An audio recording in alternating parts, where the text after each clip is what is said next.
Standard quantity standard price, actual quantity actual price, okay, actual quantity standard price. Revised quantity इस question में नहीं बन सकती, okay. सबसे पहले टारगेट, मेरा टारगेट है 250 units of finished goods, okay. मैंने 250 यूनिट फिनिश्ड गुड्स की बनाई है, ये मेरा टारगेट है। अब चलते हैं क्वेश्चन पढ़ते हैं, जरा पढ़ के बताइए। स्टैंडर्ड प्राइस ऑफ मटेरियल 6 रुपये पर किलोग्राम, ओके। 6 रुपये पर किलोग्राम है मटेरियल का स्टैंडर्ड प्राइस। ये आ गया जी 6 रुपये पर केजी, 6 रुपये per KG. Actual price, actual price है 8 रुपये पर केजी, ओके जी। एक्चुअल प्राइस है 8 रुपये पर केजी, ठीक है। अब चलते हैं स्टैंडर्ड क्वांटिटी, बताइए 250 यूनिट बनाई हैं, एक यूनिट में कितना रॉ मटेरियल लगता है? तो एक यूनिट में 2 किलोग्राम रॉ मटेरियल लगता है, 250 यूनिट में कितना लगेगा? 500 किलोग्राम रॉ मटेरियल लगेगा।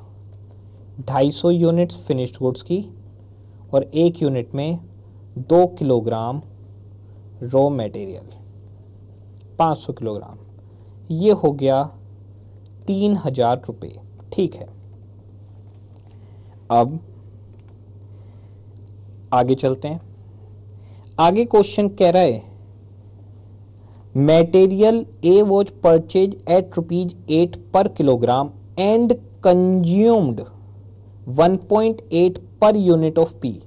एक्चुअल में कंजम्पशन कितनी हुई है?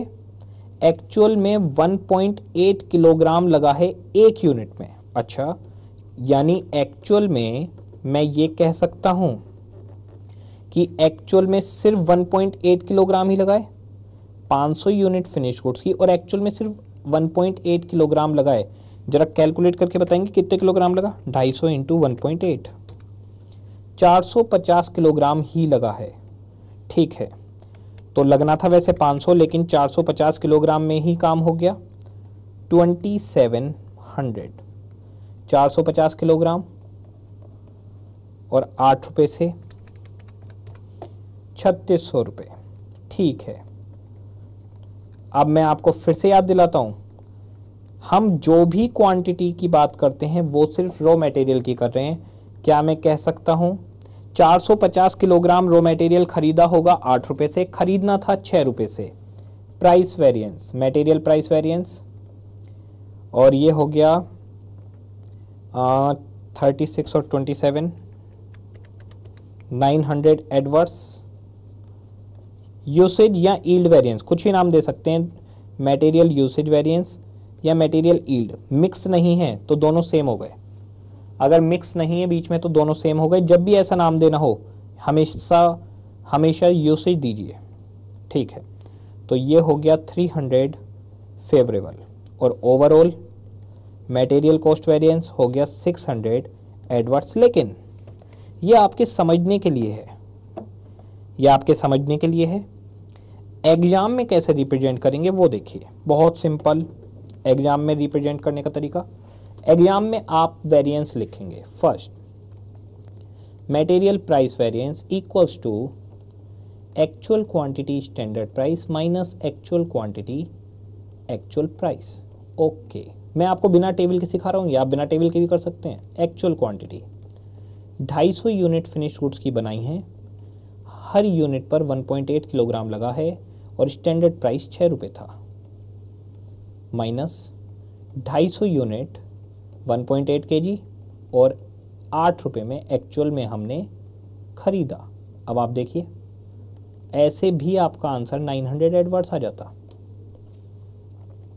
Second, material usage variance, standard quantity standard price. पहले इसी को समझा देता हूँ। स्टैंडर्ड क्वांटिटी स्टैंडर्ड प्राइस, तो जी 250 यूनिट फिनिश गुड्स ही बनाई हैं, एक यूनिट पर स्टैंडर्ड क्वांटिटी कितनी लगनी थी? 2 किलोग्राम, स्टैंडर्ड प्राइस 6 रुपये, minus actual quantity standard price, actual quantity देखिए जी 250 इंटू 1.8 मल्टीप्लाई बाई 6, और आप इसे देखेंगे तो आपके पास आ जाएगा ये 300 फेवरेबल। और मटेरियल कॉस्ट वेरिएंस ये आप सीधे लिख सकते हैं MPV plus MUV, 900 adverse plus 300 favourable, 600 adverse, काम खत्म। अब इसे नोट करते रहिएगा। देखिए नोट पॉज कर करके कर लीजिएगा, क्योंकि रिकॉर्डिंग में मैं लिखने का, एक्सप्लेनेशन का बहुत ज़्यादा टाइम नहीं दे सकता।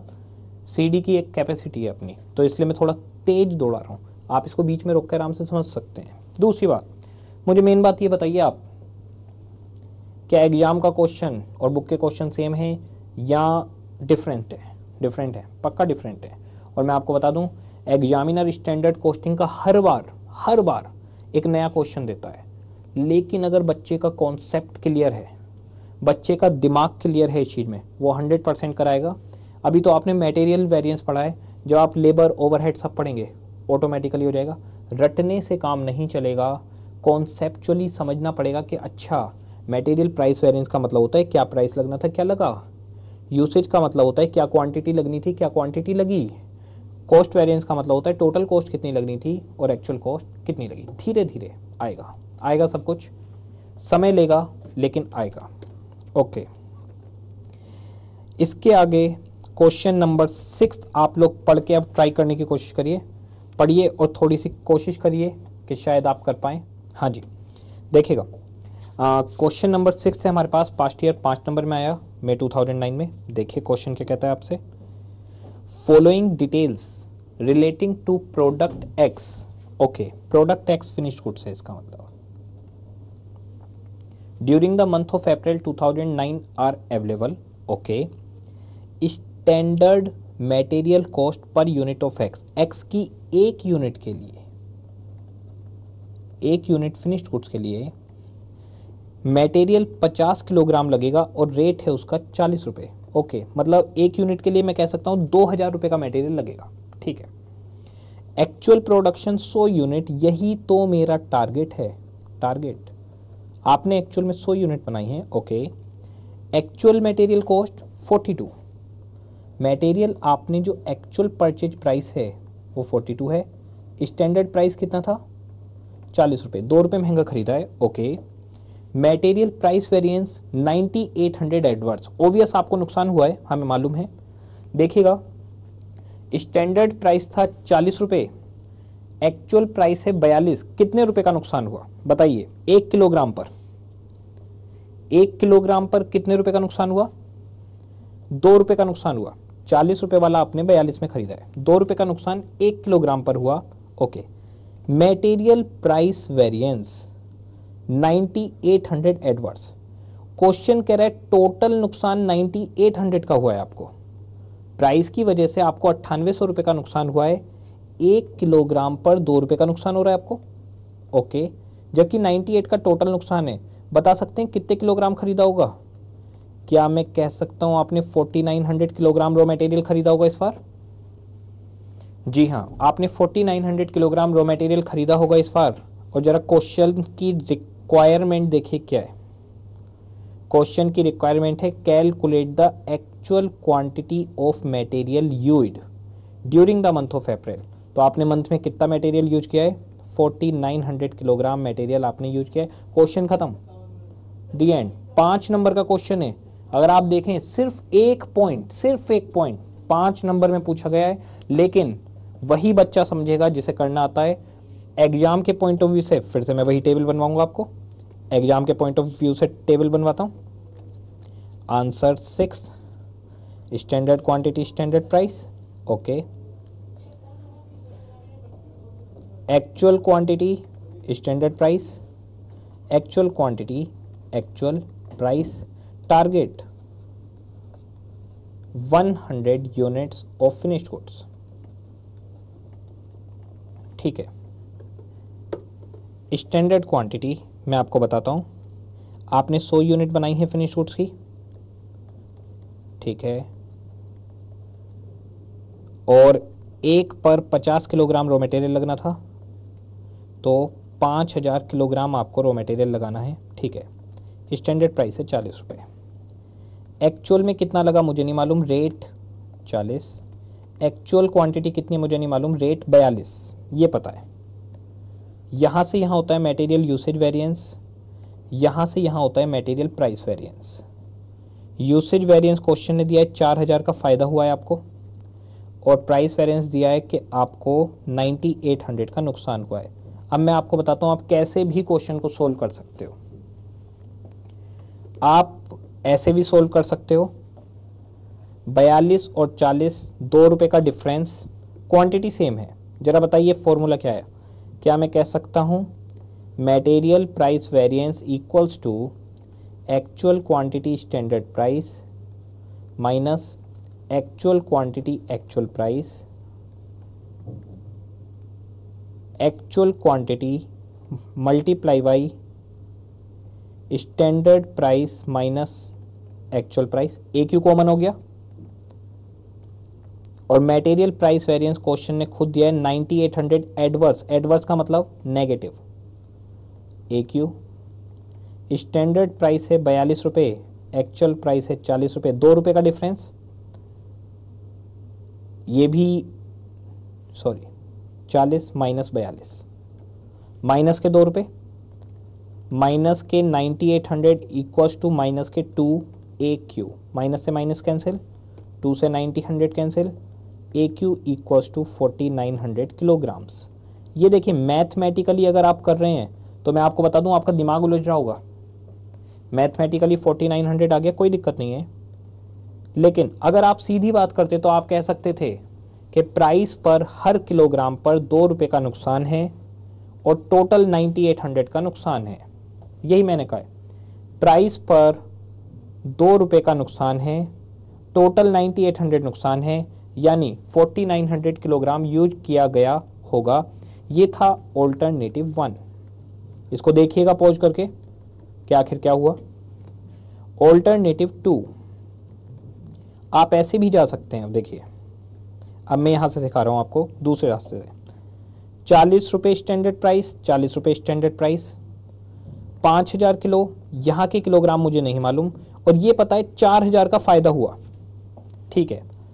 1 किलोग्राम 40 रुपये का है, टोटल फ़ायदा 4000 का है। क्या मैं कह सकता हूँ 100 किलोग्राम का फ़ायदा है? सोच के देखिए, 5000 किलो लगना था 40 रुपये से, मुझे नहीं मालूम कितना लगा है 40 रुपये से, लेकिन 4000 का फ़ायदा हो गया, तो ऑब्वियस सी बात है 100 किलोग्राम का फ़ायदा हुआ होगा। अब आप इसके रास्ते से जा सकते हो, यूसेज वेरिएंस के रास्ते से। देखिए कैसे जाएंगे। Material usage variance equals to standard quantity standard price minus actual quantity standard price, ठीक है। कॉमन लेते हैं, ये है 4000 फेवरेबल, फेवरेबल यानी प्लस है।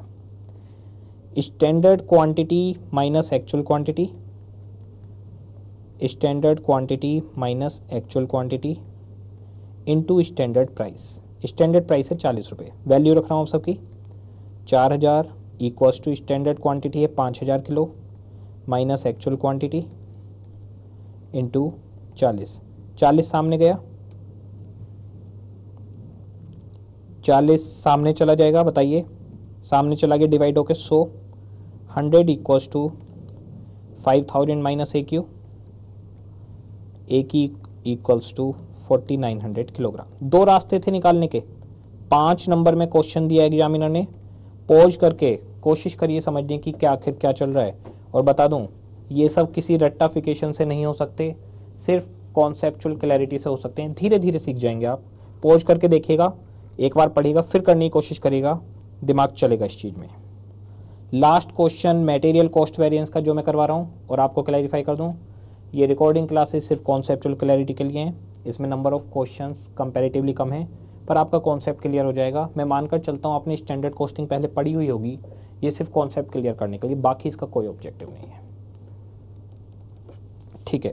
क्वेश्चन नंबर 7 देखते हैं, देखिए क्या कह रहा है। देखिए, फॉलोइंग आर द डिटेल्स, ये क्वेश्चन आया 5 नंबर में, मे 13 में। क्वेश्चन का लेवल थोड़ा सा इंक्रीज किया क्वेश्चन एग्जामिनर ने। Following are the details of the product Formex, ठीक है, प्रोडक्ट फॉर्मेक्स ये फिनिश्ड गुड्स हो गया for the month of April 2013। Standard quantity of material required per unit 5 kilogram, ठीक है, एक यूनिट फिनिश्ड गुड्स पर 5 किलोग्राम मटेरियल चाहिए, ओके। एक्चुअल आउटपुट 1000 यूनिट्स, ये मेरा टारगेट है, मैंने एक्चुअल में 1000 यूनिट बनाई है फिनिश्ड गुड्स की, ठीक है। Actual cost of material used, word देखिए क्या लिखा है, एक्चुअल कॉस्ट मटेरियल यूज्ड, क्या मैं कह सकता हूँ एक्चुअल क्वांटिटी एक्चुअल प्राइस है ये, यस कह सकता हूँ, कैसे, एक्चुअल क्वांटिटी यानी कितना मटेरियल यूज हुआ, एक्चुअल प्राइस यानी एक्चुअल में कितनी कॉस्ट आई, और लाइन देखिए क्या लिखी है, actual cost of material use, तो यस AQAP 7,14,000 आ गया। Material price variance 51,000 favourable, favourable इसका मतलब आपका प्राइस जितना लगना चाहिए था उससे कम लगा है, ठीक है। Actual price per KG AP of material is found to be less than standard price, SP से कम है, AP SP से कम है, ऑफ मटेरियल बाई 10 रुपीज, अच्छा क्या मैं कह सकता हूँ स्टैंडर्ड प्राइस में से एक्चुअल प्राइस घटाओगे तो 10 रुपये आएंगे, सोच के देखिए, कह रहे हैं एक्चुअल प्राइस स्टैंडर्ड प्राइस से 10 रुपये कम है, तो मैं कह सकता हूँ ठीक है, एक्चुअल प्राइस अगर स्टैंडर्ड प्राइस से 10 रुपये कम है तो स्टैंडर्ड प्राइस में से एक्चुअल प्राइस माइनस करूँ तो 10 रुपये आ जाएंगे, actual price is less than standard price, standard price बढ़ा है, कितना बढ़ा है 10 रुपये बढ़ा है, तो स्टैंडर्ड में से एक्चुअल घटाओ 10 रुपये आ जाएंगे, ओके। अब क्वेश्चन में वैसे मैं आपको यहाँ से बताता हूँ, प्राइस वेरिएंस 51,000 फायदे में गए हो, और मुझे बताइए 1 किलोग्राम कितने रुपए सस्ता है, 1 किलोग्राम 10 रुपये सस्ता है और आप 51,000 के फायदे में हो, यानी आपने 5100 किलोग्राम मटेरियल यूज किया होगा, 5100 किलोग्राम मटेरियल यूज किया होगा, 10 रुपये का फायदा हो रहा है, 51,000 का फायदा हो गया, कोई बात नहीं, ये भी देखी जाएगी। क्वेश्चन की रिक्वायरमेंट देखिए क्या है, क्वेश्चन की रिक्वायरमेंट है you are required to calculate actual quantity and actual price, ठीक है, क्वांटिटी तो मैंने भी बताई आपको 5100 किलोग्राम, प्राइस देखेंगे, material usage variance and material cost variance, ये सब आपको निकालना है। मैं आपको इसकी वही एक रफ टेबल बनाकर समझाता हूँ, थोड़ा सा रफ टेबल देखिएगा इसकी, आंसर 7th, पहले रफ टेबल ले लेते हैं, standard quantity standard price, actual quantity standard price, actual quantity actual price, ठीक है। स्टैंडर्ड क्वांटिटी आपने 1000 यूनिट बनाई है फिनिश गुड्स की, 1000 10,000 1000 ही बनाई थी शायद, 1000 हाँ, और एक यूनिट पर 10 किलोग्राम रॉ मटेरियल नहीं 5 किलोग्राम रॉ मटेरियल लगता है, चेक करके देखिए, ये था 7th, 5 किलोग्राम लगता है, 1000 यूनिट बनाई है, ठीक है, तो ये हो गया 5000 kilogram raw material. Standard price मुझे नहीं मालूम, स्टैंडर्ड प्राइस मुझे नहीं मालूम, एक्चुअल क्वांटिटी भी मुझे नहीं मालूम, यहाँ से यहाँ होता है material usage, usage variance question में जाके देखें तो नहीं मालूम, यहाँ से यहाँ होता है प्राइस वेरिएंस, ठीक है, यहाँ से यहाँ जाकर देखें तो प्राइस वेरिएंस है, ये मुझे मालूम है 51,000 रुपये फेवरेबल है, और मुझे ये मालूम है एक्चुअल प्राइस स्टैंडर्ड प्राइस से 10 रुपये कम है, तो 10 रुपये कम है तो इसका मतलब एक्चुअल क्वांटिटी 5100 किलोग्राम ही रही होगी, एक्चुअल क्वांटिटी 5100 किलोग्राम रही होगी, क्योंकि 10 रुपये से तभी तो 51,000 का फ़ायदा हुआ, लेकिन एग्जाम में ऐसा थोड़ी बोल सकते हैं, वहाँ तो ऐसा बोलना पड़ेगा material price variance equals to AQSP minus AQAP, 51,000 favourable यानी positive, AQ multiply by SP minus AP, और SP माइनस AP गिवन 10, 10 रुपये का डिफरेंस था, 51,000 equals to 10 actual quantity, actual quantity equals to 5100 kilograms. तो पॉइंट नंबर 11 निकल गया 5100 kilogram. अगर आपके पास ये वाला पॉइंट आ गया, अब जरा देखिए, मुझे मालूम है कि ये 5000 किलोग्राम है और ये 5100, और क्वेश्चन में एक चीज़ दी हुई है AQAP। जाके देखिए, क्वेश्चन ने actual cost of material used AQAP खुद दिया हुआ है और AQAP लिखा हुआ है 7,14,000। ओके, 7,14,000 दिया हुआ है। अगर AQAP 7,14,000 है और मुझे 51,000 का फ़ायदा हुआ था, तो इसका मतलब 51,000 7,65,000 रुपये लगने चाहिए थे। इसे आप कैसे शो करेंगे? देखिए, इसे आप ऐसे शो कर सकते हैं, AQSP minus AQAP equals to material price variance equals to 51,000। अब आप लिख सकते हैं AQSP माइनस 7,14,000, AQAP की जगह मैं रख सकता हूँ 7,14,000 रुपये इक्वल्स टू 51,000। अब ये 51,000 के उधर जाएगा, प्लस हो जाएगा, AQSP हो गया 7,65,000। ये आप आ गए 7,65,000 पे, 7,65,000 तक आप पहुँच गए। अगर आप 7,65,000 तक पहुँच गए, AQ तो आप पहले ही निकाल चुके हैं, 5100 kilograms multiply by standard price equals to 7,65,000 और standard price equals to 7,65,000 divided by 5100 kilograms. देखिए कितना आया,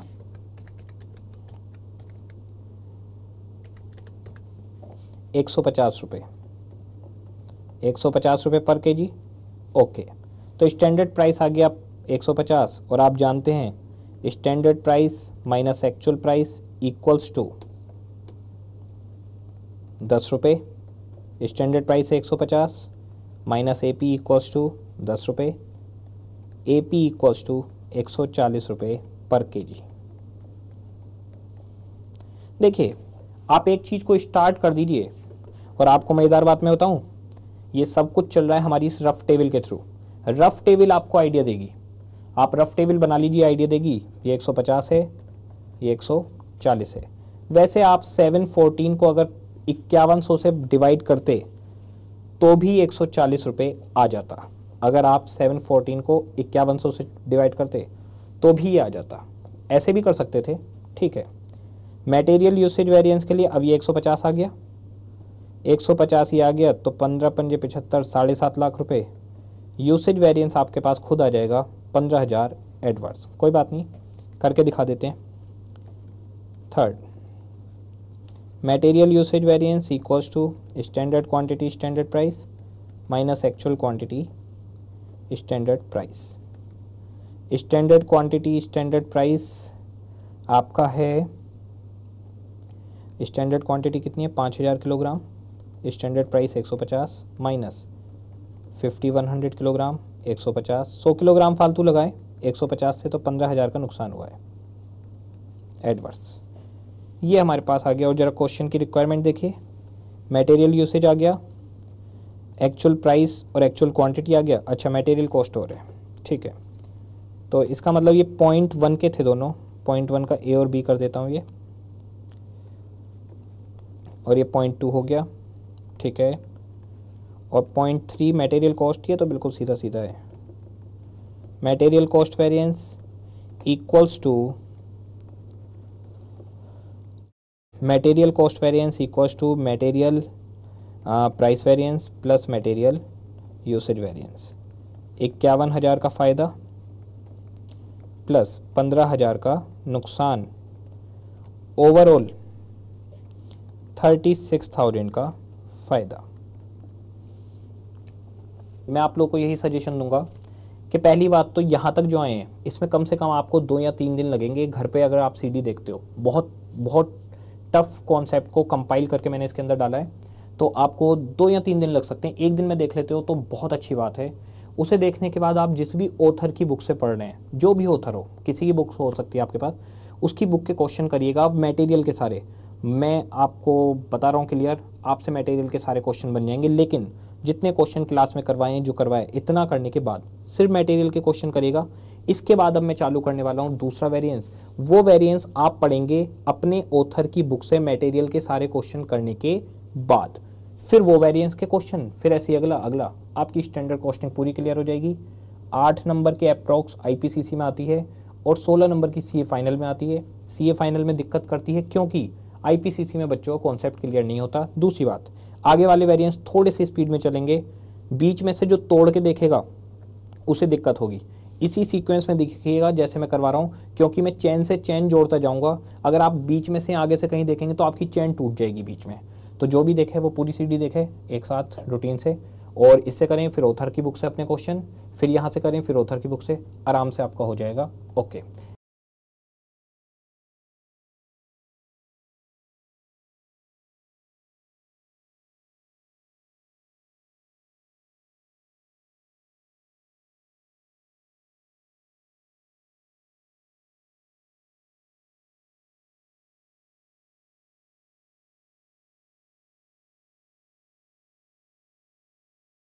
हम लोग मटेरियल वेरिएंस कर चुके हैं। अब मटेरियल वेरिएंस से आगे की तरफ बढ़ते हैं, दूसरे वेरिएंस की तरफ।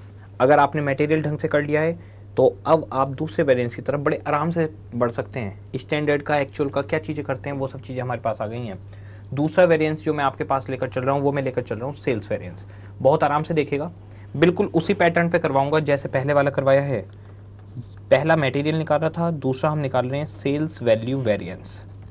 कुछ लोग सेल्स वेरिएंस भी इसको बोलते हैं। सेल्स वैल्यू वेरिएंस, मटेरियल को आपने क्लासिफाई किया था प्राइस में, यहां भी प्राइस है, बस फर्क कितना है, वहां पर परचेज प्राइस होता था, यहां पर सेल प्राइस होगा। वहां पर नाम था यूसेज, यहां पर इसका नाम रखा गया है वॉल्यूम। यहां पर इसका नाम रखा गया है वॉल्यूम, वहां पर इसका नाम हुआ करता था यूसेज। ठीक है, इस वॉल्यूम को फर्दर क्लासिफाई कर रहा हूं मैं। यील्ड की जगह पर अब आपका नाम यहां पर लिखा जाएगा क्वांटिटी, मिक्स की जगह पे नाम मिक्स ही रहेगा। ठीक है, हम यहां पर आकर फार्मूले लिखेंगे और अभी धीरे धीरे सीखेंगे, थोड़ा सा समय लगेगा। बस एक चीज आपको मैं क्लैरिफाई कर दूं, जो क्लियर करने वाली बात है वो ये, कॉस्ट और सेल्स में फर्क है। कॉस्ट और सेल्स में फर्क है। मान लीजिए कॉस्ट लगनी थी 10,000 और लगी है 11,000, लगनी थी 10, लगी है 11, 1,000 रुपये एडवर्स हो गए। ओके, जरा सेल्स में देखिए, सेल में डिफरेंट होगा। सेल होनी थी 10,000, हुई है 11,000, तो बताइए क्या होगा, तो 1,000 रुपये आपके फेवर में चले गए। तो कॉस्ट में और सेल्स में फर्क है। कॉस्ट के अंदर 10,000 कॉस्ट लगनी थी, 11 लगी है, 1,000 एडवर्स। सेल में 10,000 होनी थी, 11,000 हुई है, तो फेवरेबल। यहाँ यानी कि बात अलग तरह से होगी, देखते हैं उसे, कोई चिंता वाली बात नहीं है। यहाँ पर हम आकर फार्मूले लिखेंगे। मैं आपको सीधे इसका एक क्वेश्चन करवा रहा हूँ, अब आपको पता चलेगा कि आपकी नॉलेज का लेवल कितना बढ़ गया है। अब मैं इसके बाद में सीधे क्वेश्चन करवा रहा हूँ, आप लोग खुद जवाब दे पाएंगे क्वेश्चन का, आपको फर्क नजर आएगा अपने अंदर। क्वेश्चन की तरफ चलते हैं, पहले देखिएगा, मैं सीधे क्वेश्चन की तरफ जा रहा हूँ। ये आ गया मेरे पास क्वेश्चन नंबर 8, सेल्स वेरिएंस। ठीक है, क्वेश्चन नंबर 8 पढ़ते हैं जरा क्या क्या कह रहा है क्वेश्चन। क्वेश्चन आपसे कह रहा है the summarized budget and actual working result of GECO limited for the year 5 and 6 are given below. ठीक है, ये आपको डिटेल दे रहा है, 5 and 6 की पूरी डिटेल आ जाते हैं। Detail, sale price per unit 12 रुपये, 16 रुपये, 25 रुपये, प्रोडक्ट का नाम ABC। Okay, actual product ABC और सेल प्राइस 13 रुपये, 16 रुपये और 27 रुपये। जरा देखिए, जो सामान 12 रुपये में बिकना था वो 13 रुपये में बिका, फायदा हो गया। 16 रुपये वाला 16 रुपये में बिका, कोई दिक्कत नहीं है। 25 वाला 27 में बिका, फायदा हो गया। यानी प्राइस में आपको फायदा हो रहा है, सेल प्राइस ज़्यादा है तो आपको फायदा होगा। ओके, इसके बाद में दूसरा यूनिट्स, 40,000, 32,000 और 24,000 यूनिट बिकनी थी, 42,000 बिकी हैं, बताइए फायदा। 32 की जगह 40 बिकी हैं, फायदा। 24 की जगह 22 बिकी हैं, नुकसान। ठीक है, ये दो बातें की। तीसरी बात, कॉस्ट पर यूनिट, ये एग्जामिनर आपको अक्सर देगा। मुझे बताइए, मैं सेल का वेरिएंस निकाल रहा हूं तो क्या कॉस्ट मेरे किसी काम की नहीं? ये एग्जामिनर आपको कंफ्यूज करने के लिए देगा बस, और कोई काम नहीं इसका। ये हमेशा इररेलेवेंट होती है। मैं आपको पहले क्वेश्चन करवाता हूं और बताता रहूंगा किस तरीके से चलेगा। पहले मैं आपको इसमें वर्किंग नोट करवा रहा हूं, जैसे हम लोग वर्किंग नोट करने के आदी हैं। मैं आपको पहले वर्किंग नोट करवा रहा हूं, उसके बाद में हम इस क्वेश्चन को आगे बढ़ाएंगे। यह है क्वेश्चन नंबर आपके पास 8। क्वेश्चन नंबर 8, पहले मैं वर्किंग नोट करवा रहा हूं आपको, वही एनालिसिस टेबल, अपनी एनालिसिस टेबल, ओके। और उसके बाद में इसको एग्जाम की प्रेजेंटेशन कैसे होगी वो भी देख लेंगे। आप लोग लिखिएगा मत अभी, पहले आराम से देख लीजिए क्या चल रहा है। इसमें बीच बीच में कुछ बातें बोलूंगा, वो सुनते रहिएगा, फिर बाद में नोट कर लीजिएगा।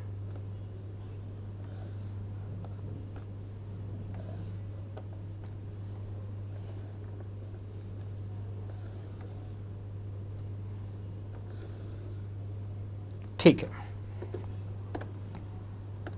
सबसे पहले हम लोग लिखेंगे प्रोडक्ट, और प्रोडक्ट है हमारे पास, जरा जाकर देखिए, A, B, C, 3 प्रोडक्ट हैं। मुझे बताइए बिकता क्या है? रॉ मटेरियल बेचेंगे हम या फिनिश्ड गुड्स? मैं मैन्युफैक्चरर हूं, मैं रॉ मटेरियल खरीदता हूं, बेचूंगा क्या?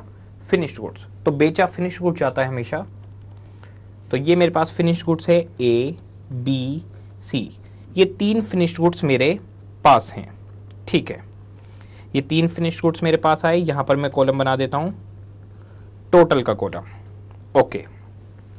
सबसे पहले एक्चुअल क्वांटिटी और actual sale price, actual quantity actual sale price, और actual quantity budgeted sale price. यहां स्टैंडर्ड की जगह वर्ड बोला जाएगा बजटेड।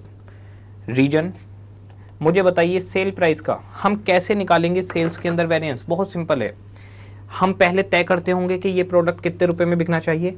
जैसे मान लीजिए मैंने तय किया, मैंने बजट बनाया कि ये कैलकुलेटर 100 रुपये में बिकना चाहिए और ये कैलकुलेटर 120 में बिक गया, तो बजट से ज़्यादा में बिका तो अच्छा, बजट से कम में बिका तो बुरा। अच्छा, मैंने सोचा 10,000 कैलकुलेटर बेचूंगा, 10,000 से ज़्यादा बिके तो अच्छी बात, 10,000 से कम बिके तो बुरी बात। ठीक है, सेल के अंदर बजट का कंपैरिजन किया जाता है एक्चुअल से। अब यहाँ पर हम वापस चलते हैं, मेरे पास एक्चुअल क्वांटिटी जो है वो मैं आपको हाईलाइट कर देता हूँ। 42,000, 40,000 और 22,000 यूनिट्स मैंने बेची हैं ए की, बी की और सी की। ठीक है, 42,000, 40,000 और 22,000 यूनिट आपने बेची हैं। आ जाते हैं, 42,000, 40,000 और 22,000 यूनिट हमने बेची हैं प्रोडक्ट ए बी सी की, okay. Price variance, price variance सिर्फ किसके बारे में बात करेगा? सेल प्राइस के।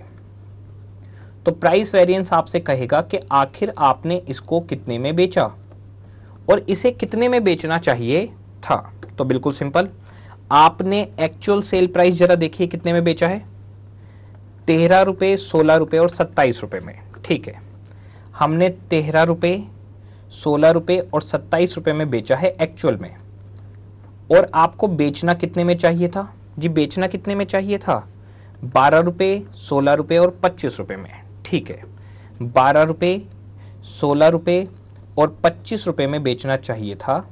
ठीक है, अब जरा बताइए सेल प्राइस की वजह से क्या डिफरेंस आया? तो बहुत ही सिंपल है, सेल प्राइस की वजह से डिफरेंस निकालते हैं। 42,000 इंटू 12, 40,000 इंटू 16 और 22,000 इंटू 25, 16,94,000 रुपये में बिकना चाहिए था अगर आप बजटेड सेल प्राइस से बेचते तो। और एक्चुअल में 42,000 इंटू 13, 40,000 इंटू 16 और 22,000 इंटू 27 17,80,000 रुपये में बिका है। ठीक है, तो जो चीज़ 16,94,000 में बिकनी चाहिए थी, जो कलेक्शन 16,94,000 होना चाहिए था, वो 17,80,000 है। बताइए सेल प्राइस बदलने की वजह से मुझे फ़ायदा हुआ या नुकसान? बहुत सिंपल है, 16,94,000 में जो चीज़ बिकनी थी, सेल प्राइस आपका चेंज हो गया, इस वजह से वो 17,80,000 में बिकी, तो आपको फ़ायदा हुआ है। यहाँ पर हमारे जो एरो हैं वो उल्टे चलेंगे।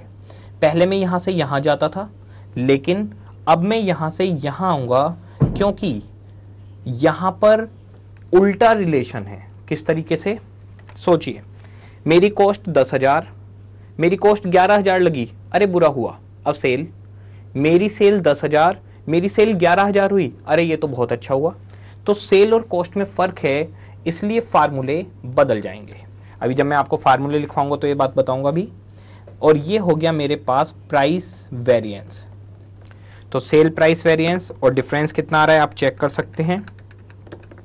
डिफरेंस आ रहा है 86,000 फेवर में है, ज़्यादा सेल हुई है आपकी तो आपके फेवर में आएगा।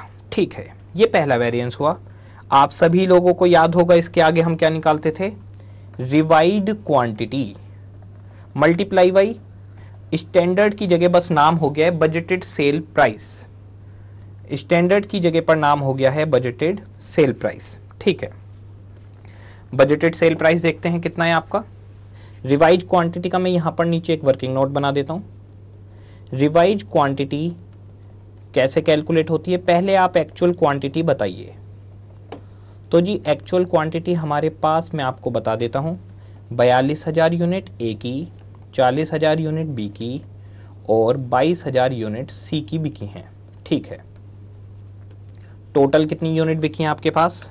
42 प्लस 40 प्लस 22, 1,04,000 यूनिट्स आपके पास टोटल बिकी हैं फिनिश्ड गुड्स की।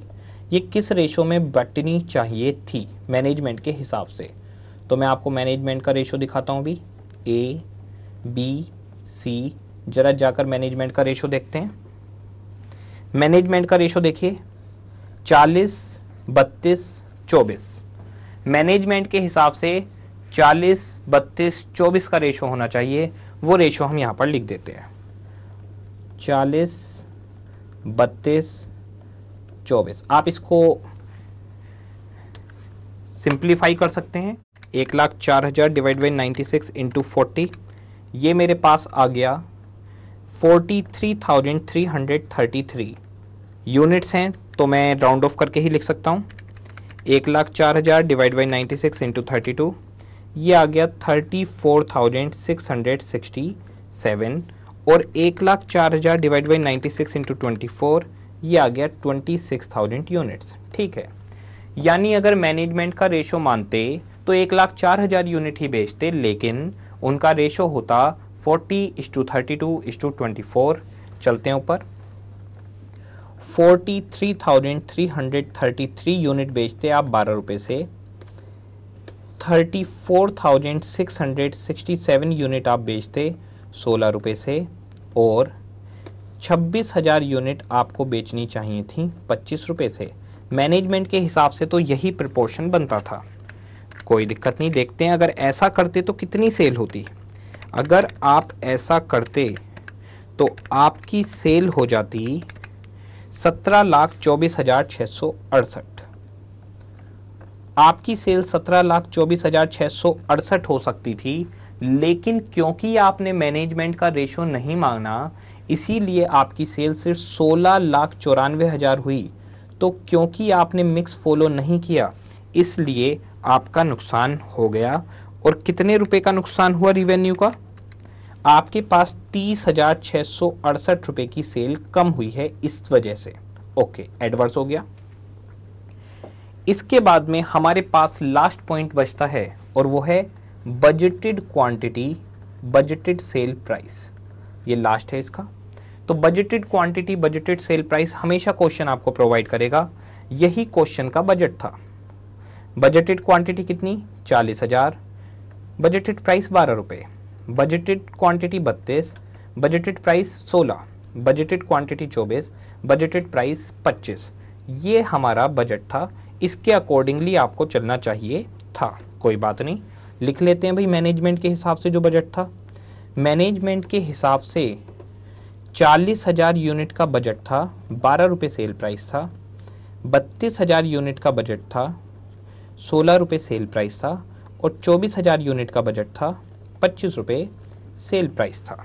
ठीक है, देखते हैं कितनी सेल कह रहा था बजट में। 40,000 इंटू 12, 32,000 इंटू 16, 24,000 इंटू 25। तो अकॉर्डिंग टू बजट आपकी सेल होनी चाहिए थी 15,92,000। ठीक है, 15,92,000 आपकी सेल होनी चाहिए थी, लेकिन क्योंकि क्वांटिटी में डिफरेंस है, क्वांटिटी में डिफरेंस है, अगर आप इस क्वांटिटी का टोटल करें तो सिर्फ 96,000 यूनिट बेची हैं, जबकि एक्चुअल में आपने 1,04,000 यूनिट बेची हैं। यहाँ पर टोटल करेंगे तो 96,000 यूनिट आएगा, लेकिन आपने एक्चुअल में 1,04,000 बेची हैं। तो क्योंकि आपकी क्वांटिटी ज़्यादा है, इसीलिए आपकी सेल भी ज़्यादा है। तो ये तो आपके लिए अच्छी बात है। तो 1,32,668 रुपये का आपको यहाँ पर फ़ायदा मिल गया। इन दोनों को मिलाकर बोला जाता है वॉल्यूम। इन दोनों को मिलाकर बोला जाता है वॉल्यूम। 132,668 फेवरेबल और 30,668 एडवर्स। 1,02,000 रुपये तब भी आपके फेवर में चले गए। यहाँ 86,000 फेवर में है, यहाँ पर ये। तो ओवरऑल सेल्स वैल्यू वेरिएंस आपके फेवर में चला गया। और कितने फेवर में गया? 1,88,000 फेवर में चला गया। ठीक है, तो जहां आपकी सेल मैनेजमेंट ने 15,92,000 सोची थी, वहां आपकी सेल 17,80,000 रुपये हुई है। तो आपको 1,88,000 रुपये का फ़ायदा हुआ है। अब इसको मैं कंपाइल करता हूं, फिर एग्जाम की प्रेजेंटेशन बताता हूं आपको। देखिए, सेल्स वेरिएंस में एक बड़ा फ़ायदा आपको ये मिलने वाला है कि आपको स्टैंडर्ड क्वांटिटी नहीं निकालनी। इसमें कोई स्टैंडर्ड क्वांटिटी नहीं होती। आपको कंपैरिजन करना है बजट का और एक्चुअल का। क्वेश्चन खुद आपको बताएगा बजटेड क्वांटिटी कितनी है, रेशो कितना है और सेल प्राइस कितना है। फिर क्वेश्चन आपको बताएगा एक्चुअल सेल प्राइस कितना है और एक्चुअल क्वांटिटी कितनी है। आपको सिर्फ क्या करना है, देखिए मैं आपको पहले क्वेश्चन दिखा देता हूँ। जब आप क्वेश्चन पढ़ेंगे तो आप किस तरह से पढ़ेंगे, आप अपने दिमाग में रखेंगे ये बजट है और ये एक्चुअल है। सेल्स वेरिएंस में इस तरह से दिमाग लगाया जाता है। कॉस्ट आपके लिए इररेलेवेंट है, इसे बिल्कुल भूल जाइए, इसे इग्नोर कर देते हैं। ठीक है, सेल में कॉस्ट का कोई लेना देना नहीं। अब ये आपका बजट है 40,000 यूनिट 12 रुपये, 32,000 यूनिट 16 रुपये और 24,000 यूनिट 25 रुपये। ठीक है, ये है आपका कॉलम नंबर 1। ये कॉलम नंबर 1 है आपका। इसके बाद में एक्चुअल क्वांटिटी और एक्चुअल प्राइस, ये है आपका कॉलम नंबर 4। ये लास्ट कॉलम है। तो आपका लास्ट कॉलम आया actual quantity actual sale price, पहला कॉलम आया budgeted quantity budgeted sale price. तो अगर बजट के हिसाब से देखें तो 15,92,000 की सेल होनी चाहिए थी, लेकिन एक्चुअल में 17,80,000 की सेल हुई है। तो आप देखिएगा आपको फ़ायदा हुआ 1,88,000 का। सेल ज़्यादा हुई, आपको फ़ायदा हो गया 188 का। ओके, इस फायदे के पीछे कई कारण हैं। पहला कारण है प्राइस। एक्चुअल प्राइस और बजटेड प्राइस में फ़र्क था, इस वजह से आपको फ़ायदा मिला 86,000 का। फिर है मिक्स, रेशो चेंज है। आपको रेशो बोला गया था 40:30:24, आपने वो रेशो फॉलो नहीं करा, इस वजह से आपको नुकसान हुआ है। और लास्ट क्वांटिटी, आपने 1,04,000 यूनिट बेची जबकि 96,000 यूनिट बेचनी थी, तो आपकी इसकी वजह से फ़ायदा हो गया। सेल्स वेरिएंस पे बहुत ज़्यादा ध्यान ना दें, क्योंकि ये अभी तक एग्जाम में नहीं पूछा गया। ये इतना आसान है कि इसे एग्जामिनर पूछेगा क्यों, कम ही पूछता है। लेकिन अगर आपने एक क्वेश्चन भी कराए और एग्जाम में आ गया तो आपकी तो बल्ले बल्ले 8 नंबर फ्री में मिल जाएंगे आपको, क्योंकि इस क्वेश्चन के अंदर आपको स्टैंडर्ड क्वांटिटी नहीं निकालनी, सब कुछ दिया हुआ है। पहला कॉलम आपको क्वेश्चन में दे दिया गया है बजटेड सेल प्राइस और बजटेड क्वांटिटी। लास्ट कॉलम आपको क्वेश्चन में दे दिया गया एक्चुअल सेल प्राइस और एक्चुअल क्वांटिटी। 2 कॉलम दे दिए गए, सिर्फ रिवाइड ही तो बनाना है और सेल प्राइस चेंज करना है। तो रेयरली ये पूछा जाएगा, अभी तक तो नहीं पूछा गया। फिर भी आ जाए तो कोई दिक्कत नहीं है, फ्री में आपको मार्क्स मिल जाएंगे। अब जरा देखते हैं इसकी एग्जाम की प्रेजेंटेशन किस तरीके से की जाएगी। इसकी एग्जाम की प्रेजेंटेशन, ये तो आपका वर्किंग नोट हो गया। मेन रिक्वायरमेंट आप इस तरीके से लिखेंगे। मेन रिक्वायरमेंट में आपको लिखवा रहा हूँ, वहाँ लिखना नहीं है वर्ड मेन रिक्वायरमेंट, ये जिससे आपको ध्यान रहे कि हाँ इस तरह से करना है। फर्स्ट, सबसे पहले आप निकाल सकते हैं सेल्स प्राइस वेरिएंस। कई लोग सेल्स की जगह सिर्फ सेल लिखते हैं, तो वो कुछ भी लिखें, इससे कोई फर्क नहीं पड़ता। सेल प्राइस वेरिएंस, यहाँ फार्मूला, यहाँ आंसर। मैं आपसे पूछ लेता हूँ, यहाँ उल्टा होगा। पहले हम 1 2 3 4 पहले हम इसमें से माइनस करते थे इस वाले कॉलम को, लेकिन अब उल्टा होगा। इस वाले कॉलम में से माइनस किया जाएगा इस वाले कॉलम को। देखिएगा किस तरीके से चलेगा ये चलेगा actual quantity actual sale price minus actual quantity budgeted sale price. ठीक है, तो actual quantity actual sale price हमें पता है 17,80,000 की एक्चुअल में सेल हुई है, लेकिन अगर बजटेड रेट से करते तो हमारी सेल 16,94,000 की होती। ओके, तो इस तरीके से अगर देखा जाए तो आपको 86,000 का फ़ायदा हो गया। ठीक है, ये आपके फेवर में चला गया। चलिए अब आप लोग खुद सोचिए कि दूसरा फार्मूला क्या होना चाहिए। खुद सोच के बताइए क्या होना चाहिए दूसरा formula.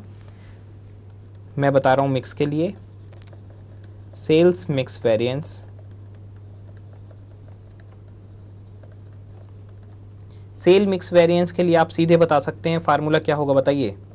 Are Q B S P को माइनस करेंगे A Q B S P में से। ठीक है, तो actual quantity budgeted sale price से कितने रुपए होनी चाहिए थी, minus revise quantity budgeted sale price से कितनी होनी चाहिए थी। ठीक है, तो actual quantity budgeted sale price से 16,94,000 की बिकती, लेकिन अगर इसको मैनेजमेंट के रेशियो में करते तो 17,24,668 की होती। अरे ये तो नुकसान हो गया, नेगेटिव आ गया, यानी आपका एडवर्स हो गया 30,668। ये आपका एडवर्स बन गया। ठीक है, थर्ड, सेल्स क्वांटिटी वेरिएंस, ये बिल्कुल यील्ड की तरह होता है। सेल्स क्वांटिटी वेरिएंस, अब आप खुद समझ सकते हैं, कॉलम नंबर 2 में से कॉलम नंबर 1 को माइनस करना होगा, इस कॉलम में से इस कॉलम को माइनस करना है। R Q B S P minus B Q B S P. ठीक है, तो revise quantity budgeted sale price minus budgeted quantity budgeted sale price, बिल्कुल सिंपल। 17,24,668 रुपये की सेल रिवाइज क्वांटिटी से हुई है, जबकि बजटेड क्वांटिटी से यही सिर्फ 15,92,000 की होती। ठीक है, निकाल लीजिए कितना एडवर्स या फेवरेबल। तो फेवरेबल आ गया आपके पास 132,668। 132,668 आपके फेवर में चला गया। Fourth, sales volume variance. Sales volume variance अब आप खुद बता सकते हैं, दो तरीके से फार्मूला लिख सकते हैं इसका। या तो आप लिख सकते हैं actual quantity budgeted sale price minus budgeted quantity budgeted sale price, यानी कॉलम नंबर 1 और कॉलम नंबर 3। या फिर आप लिख सकते हैं sales mix variance plus sales quantity variance. जैसे आप निकालना चाहें एग्जाम में वैसे निकाल सकते हैं। सेल्स मिक्स वेरिएंस 30,668 एडवर्स है, जबकि क्वांटिटी वेरिएंस 132,668 फेवरेबल है। ओके, तो आपका ओवरऑल फेवरेबल आ गया और ये फेवर है 1,02,000 favourable. Last variance sales value variance या सेल वेरिएंस, बस ओवरऑल वेरिएंस, इस तरह से कुछ भी नाम दे सकते हैं। तो ये आपका बिल्कुल सिंपल है, पहला कॉलम और last column actual quantity actual sale price minus budgeted quantity budgeted sale price. और मैं आप इनको इन दोनों के नाम बताता हूँ। ये है एक्चुअल सेल्स और ये है बजटेड सेल्स। तो एक्चुअल सेल आपकी कितनी हुई? हमारी एक्चुअल सेल हुई 17,80,000 की, जबकि आपकी बजटेड सेल कितनी थी? तो हमारी बजटेड सेल थी 15,92,000 की। क्या हमने सेल कम की या ज़्यादा की? तो मैं आपको बता दूं, हमने सेल ज़्यादा की है। कितनी ज़्यादा की है? 1,88,000 फेवरेबल। आप इसका दूसरा फार्मूला लिख सकते थे, और sales volume variance plus sales price variance, तब भी आ जाता। मतलब किसी भी तरीके से आप फार्मूले बना सकते हैं, बात वही आएगी लोड फेयर के। तो ये हमारे पास पूरा सेल्स वेरिएंस का हिसाब किताब है। अब आपको कंपैरेटिवली पहले से आसान लग रहा होगा। हम इन कॉलम को 1 2 3 4 अगर नंबरिंग दें तो मैं आपको शॉर्टकट में टेबल में फार्मूले लिखवा देता हूँ। ये हमने ऊपर टेबल बनाई है। ये है 4 - 3, ये है 3 - 2, ये है 2 - 1, ये है 3 - 1 और ये है 4 - 1। आप अगर इनके फार्मूले मेंशन करना चाहें तो दिमाग में टेबल सोचिएगा। Column number 4 actual quantity actual sale price minus column number 3 actual quantity budgeted sale price. अगर आप कॉमन लेके करना चाहते हैं, actual quantity ASP minus BSP। Okay, इसके बाद में मिक्स वेरिएंस पर आते हैं। कॉलम नंबर 3 हमारे पास क्या था? कॉलम नंबर 3 था हमारे पास actual quantity budgeted sale price minus revise quantity budgeted sale price. अगर आप कॉमन लेकर करना चाहते हैं तो actual quantity minus revise quantity multiply by budgeted sale price. Okay, इस तरह से आप मेंशन कर सकते हैं। अगर आप क्वांटिटी वेरिएंस निकालना चाहते हैं तो कॉलम नंबर 2 - 1 और बिल्कुल सिंपल है, revise quantity budgeted sales price minus budgeted quantity budgeted sale price. ठीक है, इसमें अगर आप कॉमन लेना चाहें तो RQ minus BQ multiply by BSP। Okay, ठीक है। और यहाँ पर आप आ सकते हैं 3 - 1, 3 था आपके पास AQ BSP माइनस 1 है आपके पास BQ BSP। कॉमन लेकर करना चाहें तो आप कर सकते हैं AQ minus BQ multiply by BSP। और ये तो है ही आपके पास पहला कॉलम और चौथा column AQ ASP minus BQ BSP। ठीक है, इसमें कोई कॉमन नहीं होता। कई बार बच्चा पूछता है कि सर ये जो आप कॉमन वाले लिखवाते हो ये अप्लाई कैसे होते हैं? ठीक है, ये जो कॉमन वाले लिखवाता हूँ इनकी एप्लीकेशन कैसे होती है वो देखते हैं। जैसे ये वाला कोई एक उठा लेते हैं, AQ ASP माइनस BSP, इसे उठा लेते हैं। देखिए ये इस तरीके की चीज़ है, ये इस तरीके से हैंडल होता है। ये आप पूरे के पूरे पे नहीं लगा सकते, ये आप पूरे पे नहीं लगा सकते। इसके लिए आपको हर एक का निकालना पड़ेगा। जैसे आपके पास AQ हो गया 42,000, BSP और ASP का डिफरेंस लेना है तो 13 माइनस आप ऐसे करेंगे AQ ASP माइनस BSP है वहाँ पर।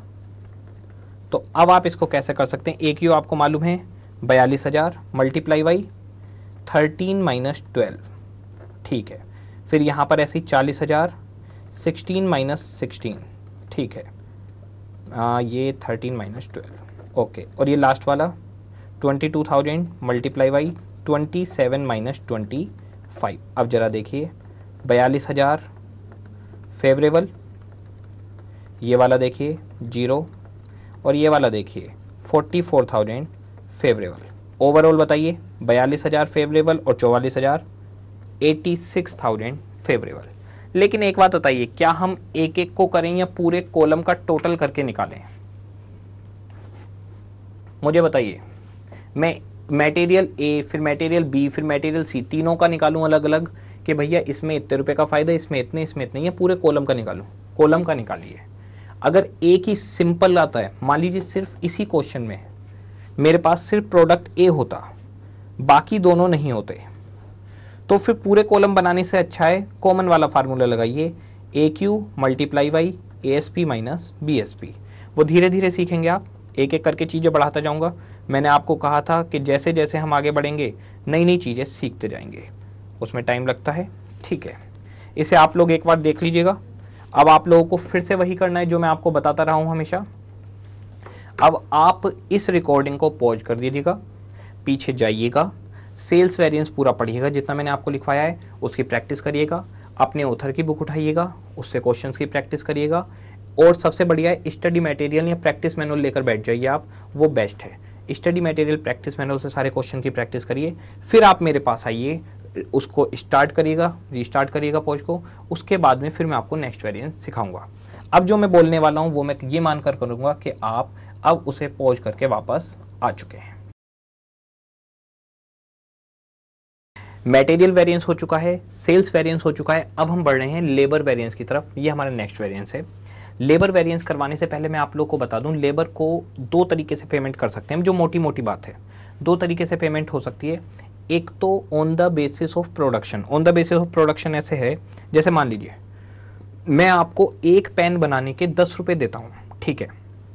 आपने एक पेन बनाया, मैंने आपको 10 रुपये दिए, आपने दूसरा पेन बनाया, मैंने आपको और 10 रुपये दिए, यानी हर एक पेन के लिए 10 रुपये देता हूँ। मुझे इस बात से मतलब नहीं है कि आपने इस पेन को कितनी देर में बनाया। दूसरा तरीका ये था on the basis of unit, जितनी यूनिट बनाई उतने पैसे आपको मिल जाएंगे। इसे पीस रेट के नाम से भी हमने पढ़ा था लेबर में। दूसरा तरीका है हमारे पास टाइम बेसिस। टाइम बेसिस के अंदर यह है आप फैक्ट्री में कितने घंटे आए, हमें इससे मतलब है। जैसे आपने सुना होगा जनरली जो हम लोगों की जॉब चलती है, हम लोग जो जॉब करते हैं वो इस तरीके से होता है कि सुबह 9 o'clock से इवनिंग 6 o'clock तक है, कि सुबह 9 से 6 तक की जॉब है हमारी, या 10 से 5 तक की जॉब है। इस तरह से जॉब चलती है। तो ये टाइम बेसिस होता है कि हम आपको 1 घंटे काम करने के 100 रुपये देते हैं। तो आप 2 घंटे अगर हमारे यहाँ आओगे 200 रुपये देंगे, 3 घंटे आओगे 300 रुपये देंगे। ये पेमेंट हो रही है टाइम के बेसिस पर। इसमें हम आपसे ये बात नहीं कहते कि आपने कितनी यूनिट्स बनाई हैं। तो दो तरीके हैं। पहले हम ये तरीके लिखते हैं कि भाई मेरे पास लेबर के लिए, थर्ड लिख देता हूं मैं पहले, थर्ड लेबर कॉस्ट वेरिएंस, कि हम इसकी बात कर रहे हैं, लेबर कॉस्ट वेरिएंस, ठीक है। लेबर कॉस्ट वेरिएंस की बात चल रही है, हम इसे इस तरह से कह सकते हैं कि labour cost is based on either number of units produced और नंबर ऑफ आवर्स, ठीक है। आप कितने घंटे फैक्ट्री में रहे हैं या तो इस बेसिस पर, या फिर कितनी यूनिट बनाई हैं इस बेसिस पर। जो स्टैंडर्ड कॉस्टिंग आईपीसीसी में है वो नंबर ऑफ यूनिट्स पर काम नहीं करेगी। हम लोग बात करेंगे आवरली बेसिस पर पेमेंट की। तो आईपीसीसी में हम लोग जो स्टैंडर्ड कॉस्टिंग करेंगे वो standard costing hours per based होगी, ठीक है। यानी हम लोग ये मानकर चलेंगे कि लेबर को जो पेमेंट होती है वो इस बेसिस पर होती है कि लेबर कितने घंटे फैक्ट्री में आया। मान लो 10 घंटे फैक्ट्री में आया तो उसको 10 घंटे की पेमेंट मिलेगी। 12 घंटे फैक्ट्री में आए तो 12 घंटे की पेमेंट मिलेगी। यूनिट से अब हम अपना दिमाग निकाल देंगे, हम ये मानेंगे लेबर को पेमेंट होती है घंटों के हिसाब से, ठीक है। मैं इसमें भी सेम वैसे ही एक चार्ट टाइप आपको बनवा देता हूँ। इस तरीके से एक चार्ट बनाइएगा, labour cost variance. Labour cost variance को मैं फर्दर क्लासिफाई कर देता हूं 2 पार्ट में। देखिए मटेरियल के लिए हमने क्लासिफाई किया था प्राइस में, मटेरियल में कहा जाता है परचेज प्राइस, लेबर में प्राइस नहीं बोला जाता, रेट बोला जाता है, रेट ऑफ वेजेज, कि भाई वेज रेट क्या है आपका, तो प्राइस की जगह पे यहाँ पे रेट बोला जाता है। अगर मुझे 1 घंटे के 100 रुपये मिलेंगे तो मेरा लेबर रेट है 100 रुपीज पर आवर, इस तरीके से यहाँ पर चलेगा।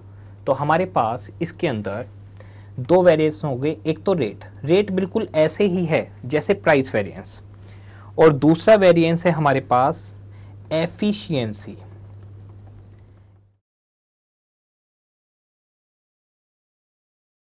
एफिशिएंसी का मतलब होता है वर्किंग स्पीड। देखिए मैं इस तरह से काम कर रहा हूँ, मेरी एफिशिएंसी खराब है, मैं इस तरह से काम कर रहा हूँ, टक टक टक टक टक, मेरी एफिशिएंसी ठीक है, और मैं जादूगर बन गया हूँ, खट खट खट बहुत तेज काम कर रहा हूँ, तो मेरी एफिशिएंसी अच्छी है। तो एफिशिएंसी आएगा इसके अंदर। एफिशिएंसी के अंदर हमारे पास रहेगा हमारी वर्किंग स्पीड, हमारा टैलेंट किस तरीके का है। इस एफिशिएंसी को इन्होंने फर्दर क्लासीफाई किया, फर्दर क्लासीफाई करके नाम दिया यील्ड वेरिएंस, मिक्स वेरिएंस, और एक नया वेरिएंस है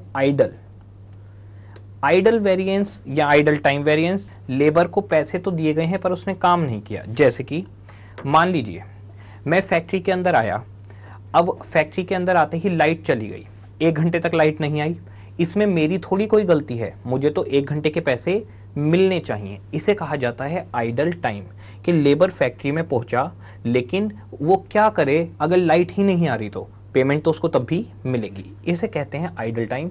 तो आइडल टाइम की पेमेंट, ओके। आइडल टाइम सिर्फ तभी होगा जब क्वेश्चन में दिया जाए, हमेशा नहीं होगा।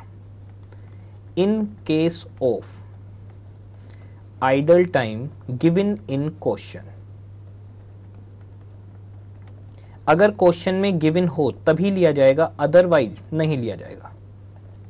ठीक है, ये मैंने एक टेबल बना दी, इसके नीचे मैं कुछ टर्म लिख रहा हूं, थोड़ा सा स्पेस छोड़ के, यहां फार्मूले लिखेंगे, हम सभी को पता है। टर्म लिख रहा हूं स्टैंडर्ड आवर्स, स्टैंडर्ड आवर्स या standard time, SH। Standard hours या स्टैंडर्ड टाइम का मतलब होता है कि आपने जो भी काम किया उसे कितनी देर में हो जाना चाहिए। अभी लिख लेते हैं, समझ लेंगे इसे। Time allowed by the management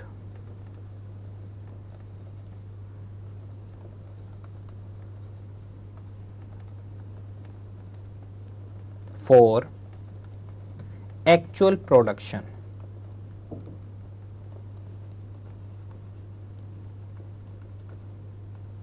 ठीक है, time allowed by the management for actual production. फिर आएंगे actual hours,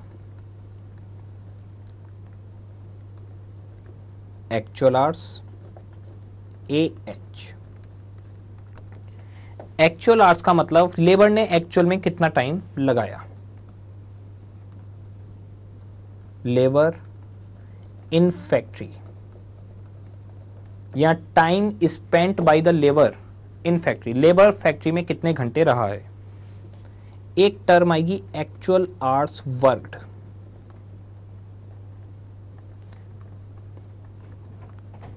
AHW, actual hours worked AHW। इसका मतलब है लेबर ने कितने घंटे काम किया। ओके, लिखते हैं labour in factory minus idle time. ठीक है, इसके बाद में एक टर्म आएगी revised hours,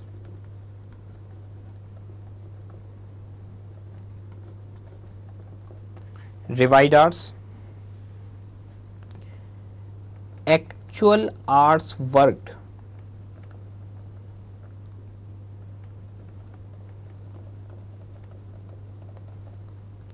in standard mix.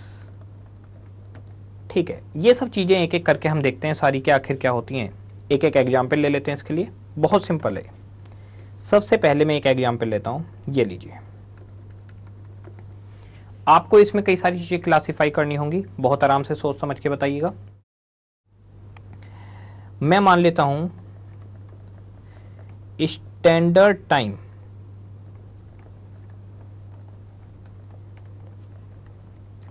To produce 1 unit equals to 2 hours. एक यूनिट को बनाने में 2 घंटे लगते हैं, ठीक है।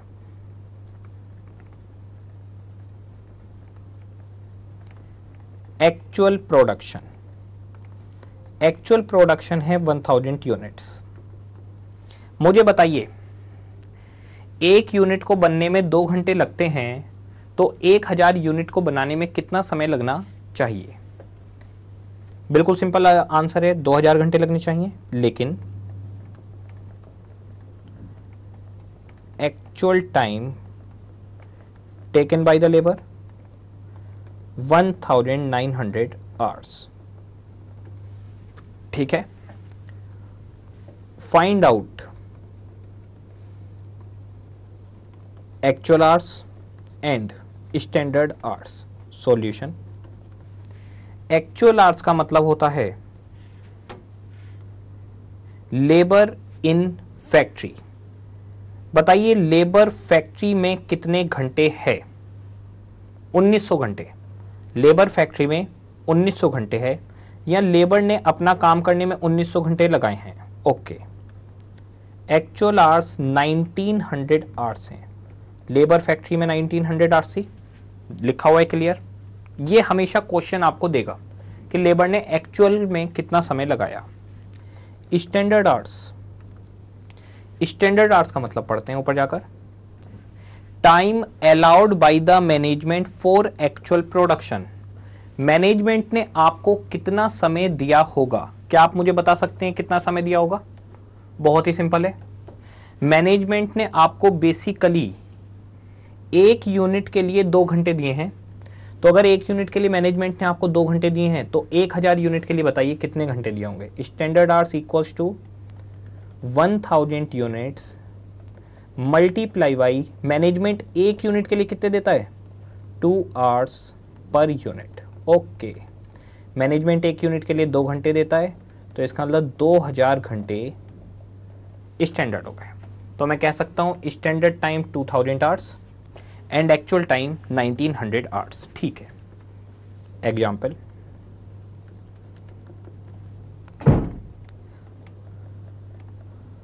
Labour in factory. Labour factory में आया, बैठा हुआ है, 10 आवर्स, 10 घंटे, ठीक है। Labour in factory 10 hours. अब इसके बाद में आइडल टाइम की बात करते हैं। लेबर ने जो काम किया, मान लो लाइट चली गई, मशीन ब्रेकडाउन,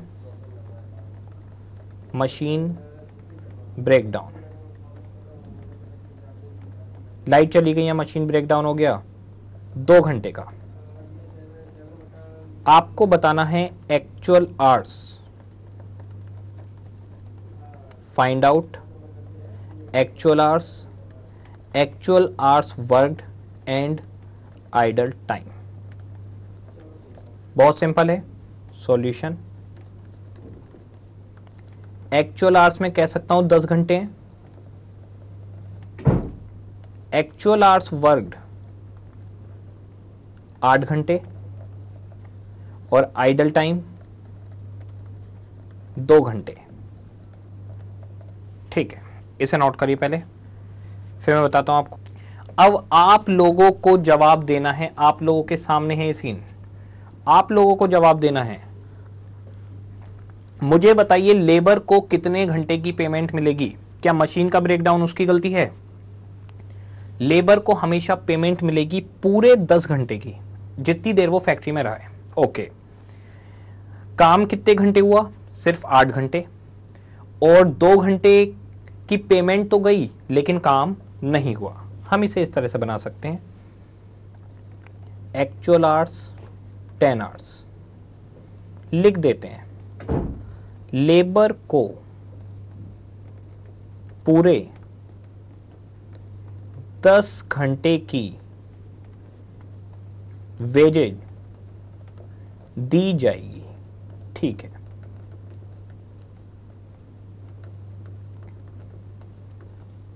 अब एक्चुअल आवर्स को फर्दर क्लासिफाई करते हैं। आइडल टाइम 2 आवर्स, लेबर को 2 आवर्स की वेजेज दी, बट कोई काम नहीं हुआ, कोई काम नहीं हुआ। बताइए कंपनी का नुकसान हो गया या नहीं? लॉस टू कंपनी, ठीक है,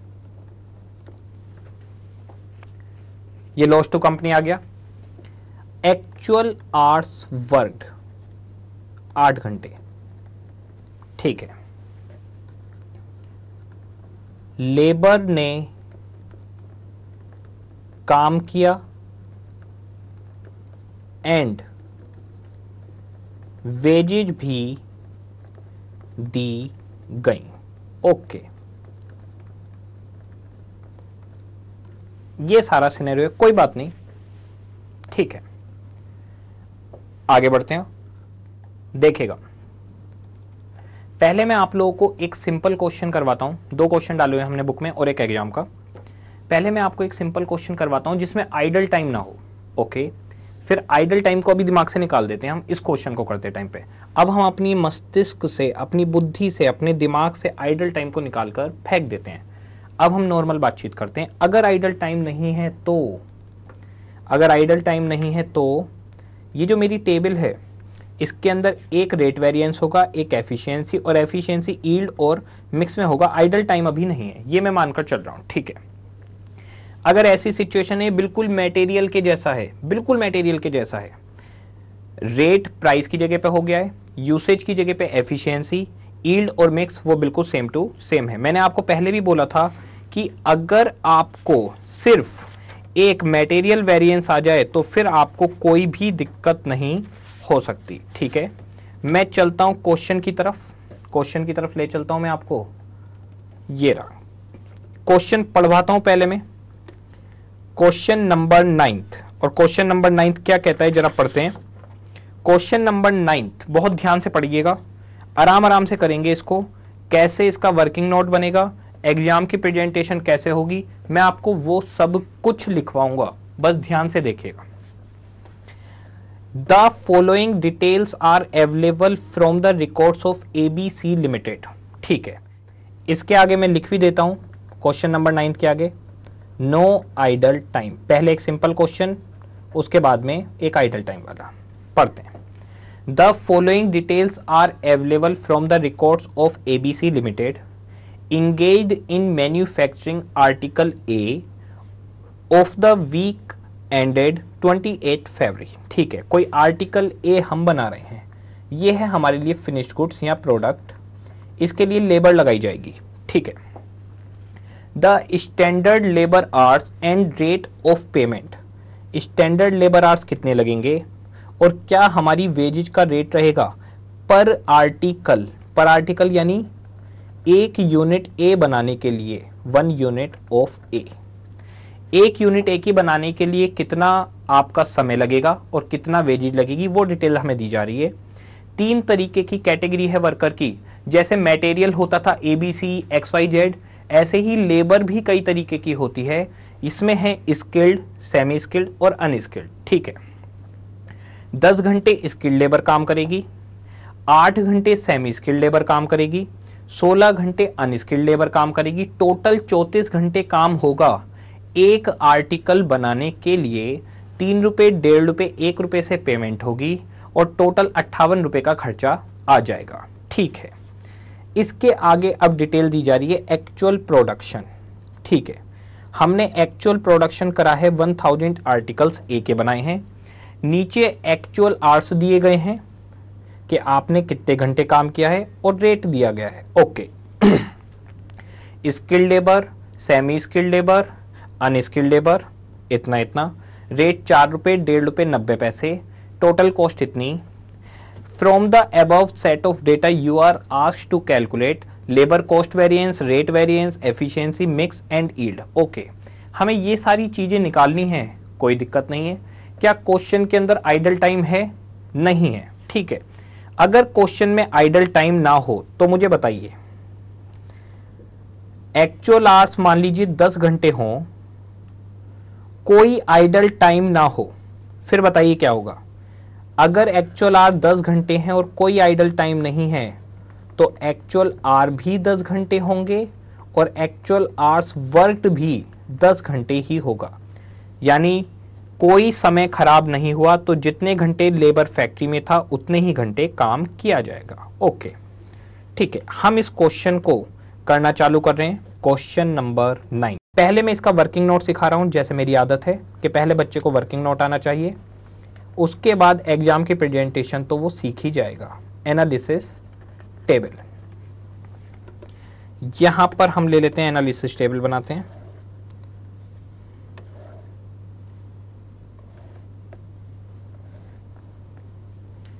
बिल्कुल लेबर मटेरियल की तरह से करना है हमें, कोई डिफरेंस नहीं है इसमें।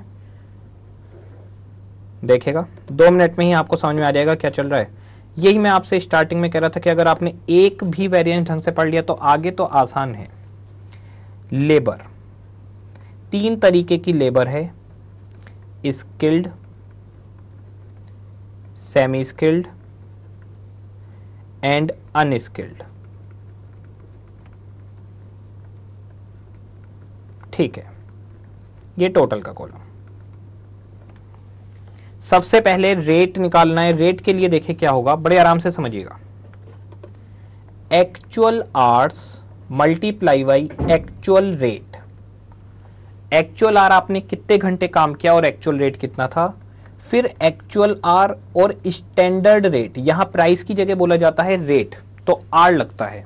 अब जरा देखिए, एक्चुअल आर एक्चुअल रेट। आ जाता हूं आपके क्वेश्चन पर, यहां पर वापस पीछे जरा देखकर बताइए एक्चुअल आवर्स कितने हैं। 9,000, 8400 और 20,000। ठीक है, 9,000, 8400 और 20,000, 9,000, 8400 एंड 20,000। ठीक है, ये मेरे एक्चुअल आवर्स हैं। 20,000, ठीक है। इसके बाद में एक्चुअल रेट देखिए कितना है, 4 रुपये, 1.5 रुपये और 90 पैसे। ठीक है, 4 रुपये, 1.5 रुपये, 90 पैसे। स्टैंडर्ड रेट कितना है, 3 रुपये, 1.5 रुपये और 1 रुपया। 3 रुपये, 1.5 रुपये और 1 रुपया। ठीक है, यानी जिस लेबर से 3 रुपये में काम करवाना था आपने उसे 4 रुपये दिए, जिस लेबर से 1.5 में करवाना था आपने 1.5 दिए, ये ठीक है। जिस लेबर से 1 रुपये में करवाना था उसे 90 पैसे दिए, इसमें फायदा हो गया। 1 रुपये की जगह 90 पैसे दिए, फायदा। 1.5 रुपये की जगह 1.5 रुपया दिया, कोई फायदा नुकसान नहीं। 3 रुपये की जगह 4 रुपये दिए, नुकसान।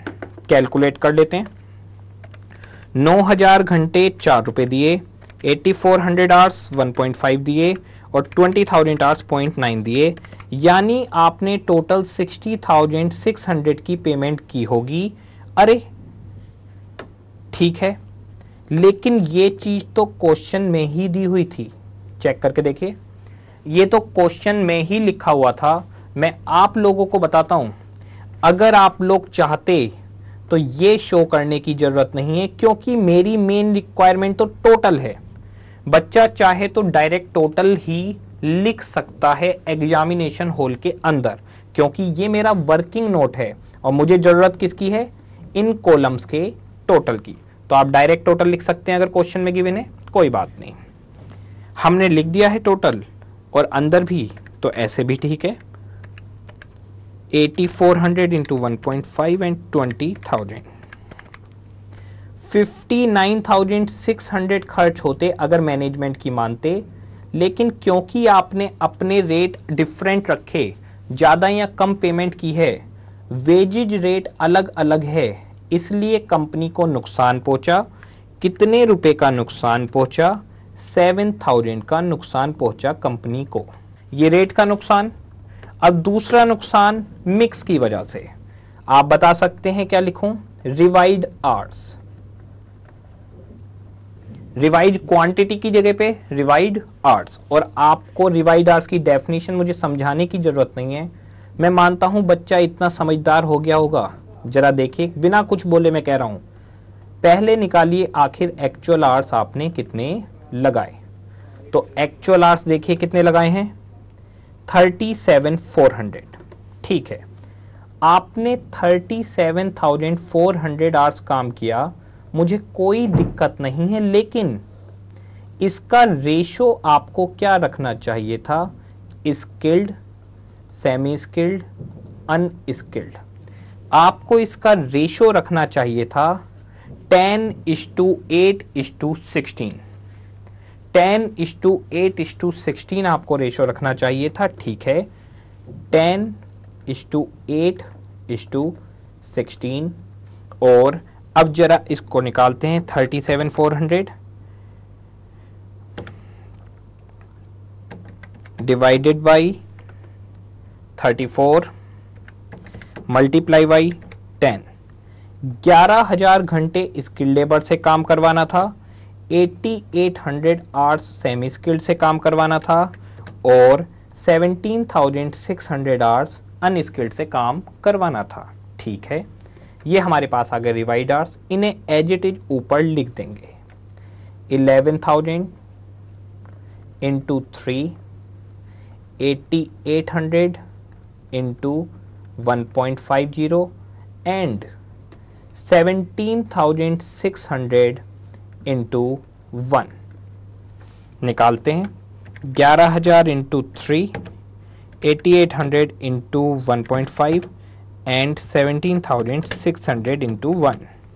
63,800 की पेमेंट करते अगर आप मैनेजमेंट की मानते तो, लेकिन आपने मैनेजमेंट की नहीं मानी, इसलिए आपका खर्चा 59,600 हुआ। मुझे बताइए फायदा या नुकसान? यहां तो फायदा हो गया। मैनेजमेंट की मानते तो 63,800 लगते, मैनेजमेंट की नहीं मानी तो 59,600 लगे हैं, 4,200 का आपको फायदा हो गया। अच्छा भाई, यहां तो फायदे में पहुंच गए हम, कोई बात नहीं। इसके आगे last, standard time, standard rate, standard hours, standard rate. बहुत सिंपल, स्टैंडर्ड आवर्स का मतलब कितनी यूनिट बनाई है, ये मेरा मेन टारगेट है। टारगेट, जो यूनिट आपने 1000 बनाई है वही आपका टारगेट है। ये 10:8:16 आपका मिक्स हो गया, 10:8:16। ठीक है, अब आपको एक यूनिट बनाने के लिए, जरा देखिए, एक यूनिट बनाने के लिए 34 आवर्स मिलते हैं। एक यूनिट बनाने के लिए 34 घंटे दिए हैं मैनेजमेंट ने आपको। तो मुझे बताइए 1000 यूनिट बनाने के लिए आपको कितने घंटे दिए जाएंगे? बहुत ही सिंपल, 34,000 आवर्स। यहां हम इसे निकाल लेते हैं, standard hours. Standard are for 1 unit of A equals to 34 hours. Therefore, standard hours for 1000 units of A, 1000 unit के लिए बताइए कितना टाइम दिया जाएगा? 34,000 आवर्स। ठीक है, अब इस 34,000 आवर्स का वही क्लासिफिकेशन, 34,000 को किस रेशो में बांटा जाएगा? स्किल्ड, सेमी स्किल्ड और अनस्किल्ड में वही 10:8:16। बहुत सिंपल, 10,000, 8,000, 16,000। बल्कि मैं आपको एक बात बताऊं, इससे भी आसान तरीका था। इससे बहुत आसान तरीका था कि आप क्या करते, प्रोडक्ट ए की एक यूनिट के लिए स्किल्ड लेबर के 10 घंटे, तो प्रोडक्ट ए की 1000 यूनिट के लिए स्किल्ड लेबर के बताइए कितने?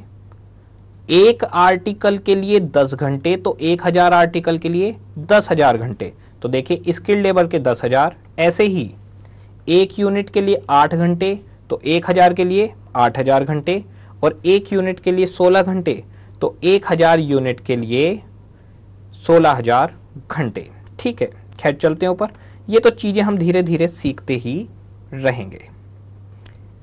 ऊपर चलते हैं वापस। 10,000, 8,000, 16,000, 10,000, 8,000, 16,000 करके देखिएगा कितना आ रहा है। मैं आपको बता देता हूं 58,000 आएगा। चेक करके देखते हैं। 10,000 इंटू 3, 8,000 इंटू 1.5, 16,000 इंटू 1, 58,000। इसका आसान तरीका सिखाता हूं मैं। अरे भाई एक यूनिट के लिए 58 रुपए खर्च हो रहे हैं। अगर एक यूनिट के लिए 58 रुपए खर्च हो रहे हैं तो 1000 यूनिट के लिए 58,000 खर्च होंगे, तो 58,000 आ गया हमारे पास। शॉर्टकट तरीका भी बताया था मैंने आपको एक बार। 63,800 का खर्चा कितने घंटे काम करके? 37,400। 37,400 आवर्स काम करके आता है, तो 34,000 घंटे के लिए कितना आएगा? आपने तो 34,000 करा है, ये भी करके देख लीजिए।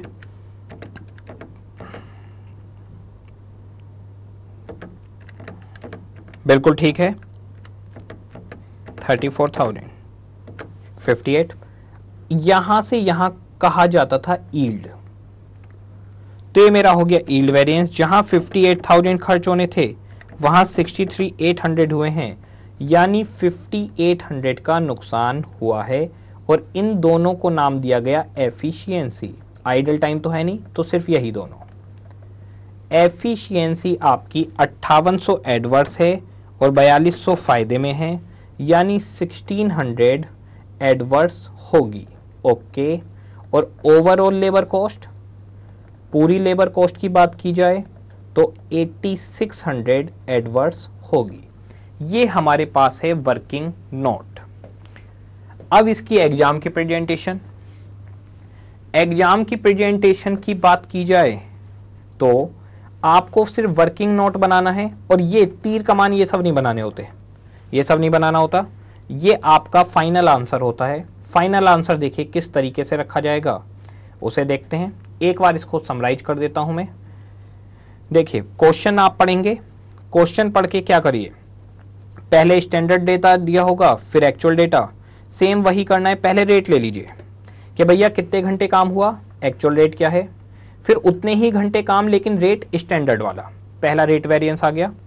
फिर आप क्या करेंगे, रिवाइड आवर्स लेंगे कि भैया घंटे तो इतने ही लगें लेकिन उनका रेशो मैनेजमेंट वाला, तो मैनेजमेंट का मिक्स आ गया। और उसके बाद फाइनल जो प्रोडक्शन किया है उसमें कितना टाइम लगना चाहिए था। ये चीज़ें हो गई और हमारा काम ख़त्म। अब इसकी एग्जाम की प्रेजेंटेशन, मेन रिक्वायरमेंट या एग्जाम प्रेजेंटेशन, वो इस तरीके से की जाएगी। फर्स्ट, कोई उठाना चालू कर दीजिए जो भी ये मांग रहा है। जैसे कि हमारी क्वेश्चन की पहली रिक्वायरमेंट है इसकी लेबर कॉस्ट वेरिएंस। ठीक है जी, लेबर कॉस्ट वेरिएंस लिखते हैं, लेबर कॉस्ट वेरिएंस। और लेबर कॉस्ट वेरिएंस आप दो तरह से कर सकते हैं। एक तो आप लिख सकते हैं पहले वाले कॉलम और लास्ट वाले कॉलम का डिफरेंस, और दूसरा आप लिख सकते हैं लेबर एफिशिएंसी और लेबर रेट, एफिशिएंसी और रेट का टोटल। तो किसी भी तरह से कर लेंगे, कोई दिक्कत नहीं है। मैं लिख देता हूं यहां पर labour rate variance plus labour efficiency variance. इन दोनों का आंसर यहां पर, यहां फाइनल आंसर आ जाएगा। सेकंड रिक्वायरमेंट, क्वेश्चन ने क्या पूछा है चल के देखते हैं। Labour rate variance, okay.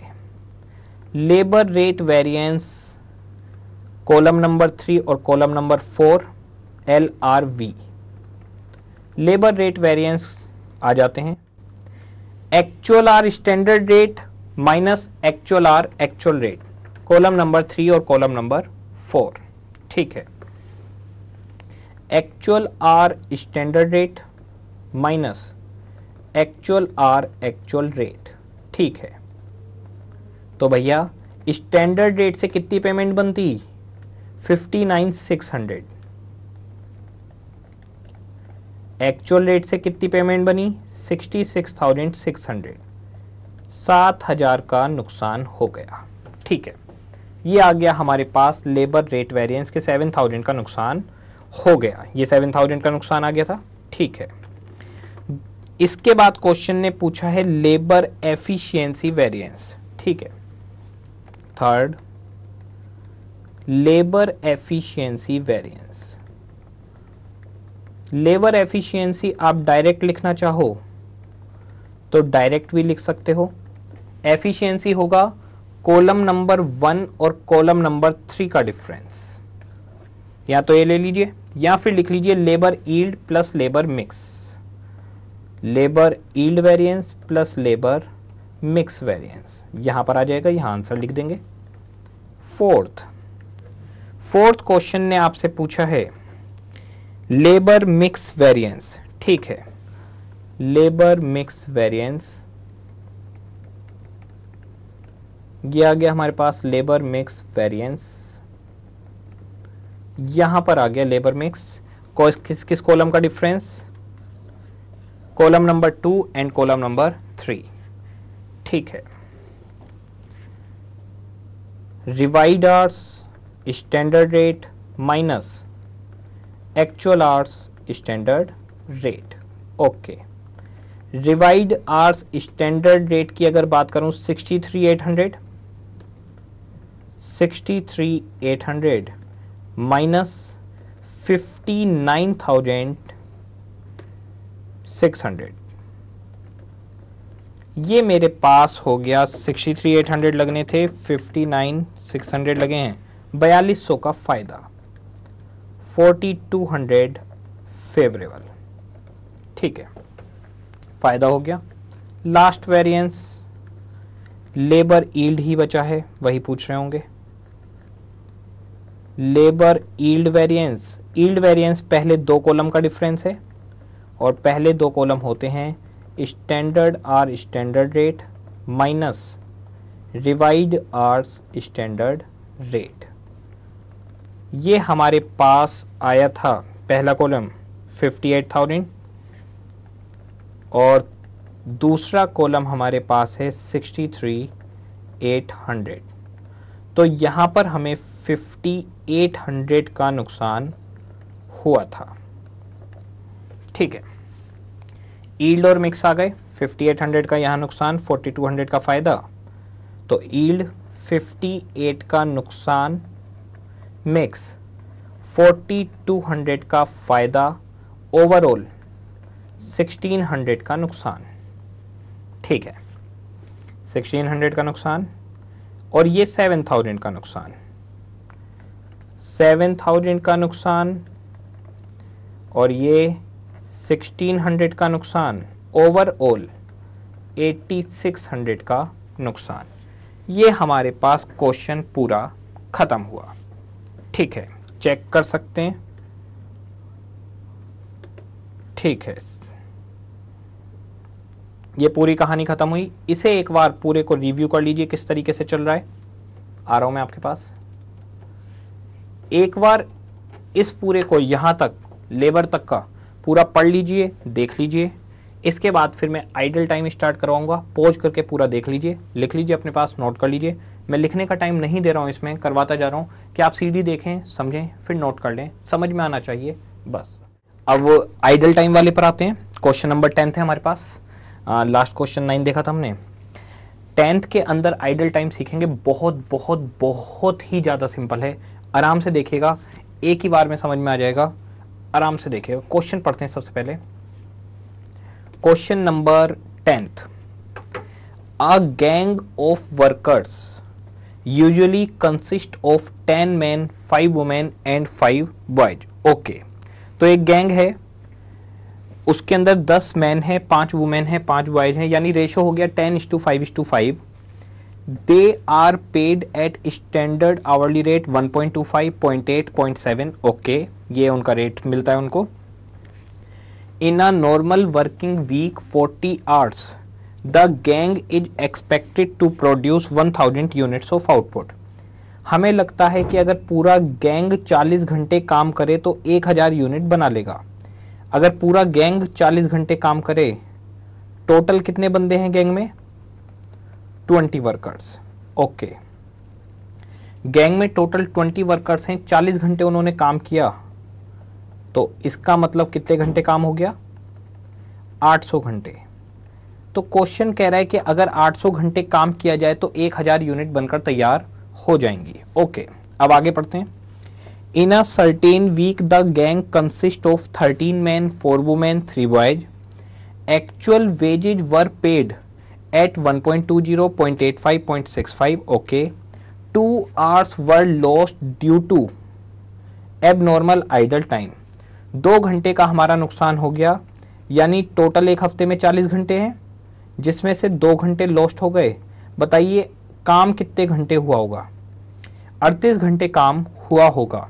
मैं कह सकता हूँ actual hours work 38, actual hours 40 और आइडल टाइम 2। ठीक है, 960 units of output were produced और हमारा एक्चुअल प्रोडक्शन है 960 यूनिट, यही हमारा होता है टारगेट। ओके, चलिए खैर क्वेश्चन में पहले आपको करवाता हूँ, जब करवाऊंगा तब समझ में आएगा। अब इसके अंदर आइडल टाइम भी आ गया है, तो हमारा 4 कॉलम से काम नहीं चलेगा, अब मुझे 5 कॉलम्स बनाने होंगे। आंसर 10। बहुत आराम से देखिएगा, पहले मैं वही आपको वर्किंग नोट करवाऊंगा, एनालिसिस टेबल।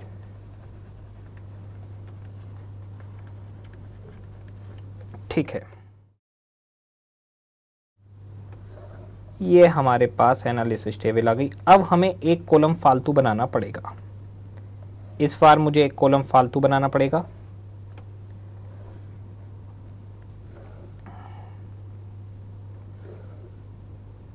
ठीक है, देखिएगा यहां पर वर्कर्स, तो वर्कर्स हैं हमारे पास man, women and boy. Okay, यहाँ टोटल का कॉलम। सबसे पहले मैं लास्ट से स्टार्टिंग करता हूँ, जैसे स्टार्टिंग होती है हमारी actual hours actual rate, actual are standard rate. Same रहेगा जैसे था, बिल्कुल वैसे ही रहेगा। एक्चुअल आवर्स, मुझे बताइए काम कितने घंटे हुआ? 38, लेकिन लोग फैक्ट्री में कितने घंटे थे? 40। तो एक्चुअल आवर्स हैं 40, लोग 40